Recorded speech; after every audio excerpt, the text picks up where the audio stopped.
So I had this experience. It was last year. I was at my foster brother's, uh, I think it's called a buck and doe. Buck and doe, yeah.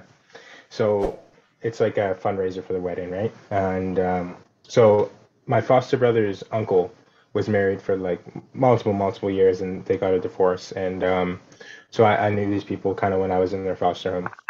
And so he got remarried. So the new wife or whatever of my foster brother, in which I lived with, um, his uncle's new wife was there, and she had never seen me before. So this was our first time kind of meeting at this family gathering sort of thing.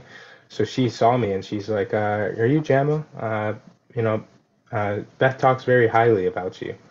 And I was like, "Thank you, thank you." She goes, "Yeah, you're the only kid that Beth said has ever kind of gone to university and all those sorts of great things you're doing in your life. I hope you know that. That's very special." And I said, "Thank you." And she goes, "How come you're not having any, or you're not drinking?" And I said, "I don't drink." And she goes, "That's amazing, young man." And she goes, "May I ask you, like, why not?" And I said, I'm in recovery, man." And she goes, "I want to tell you something." And she's like, she told me about because she just got remarried, right? And she's like, "I had this ex-husband. He was sober. He got sober when he was like your age. He was a young guy.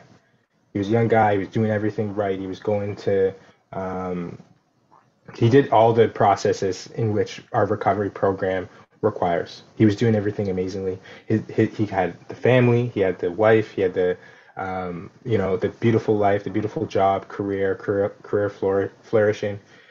And then we had this beautiful thing called COVID-19 happen. And when COVID struck, that's really when he just had that emotional lapse. We were talking about that early in the show, the emotional lapse. And when he had this emotional lapse, he had constant nagging thoughts of like, do I really need recovery? It's good now. I'm 20 years into this, 25 years into this, and eventually, just like it was like a mental blank spot. I think she said it was like a Friday after work. He just kind of was feeling himself. He felt excited, Friday payday kind of thing, and he went to the LCBO after work and he tried to have a few beers.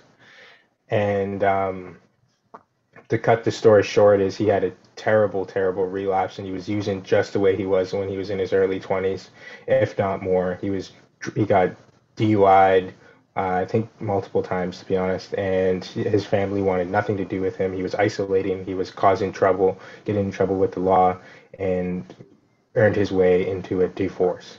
And so this girl had told me about her ex-husband, and she said, "Young man, please don't do what my ex-husband did. Like whatever you're doing, just keep doing it because it looks good on you." Yeah, that's definitely a good cautionary tale that time doesn't really mean anything. You know, when we say I'm 20 years sober, I'm 10 years sober, you think, "Oh, like you're bulletproof," but it's not at all. You know, that's why I think the degree of our recovery depends again on the degree of our spiritual connection and fitness. I've been in the program long enough to have understood that really well.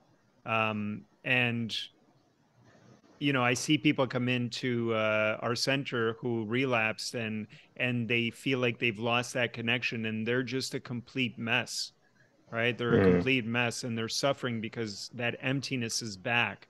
That feeling of restless, irritable, and discontent is back.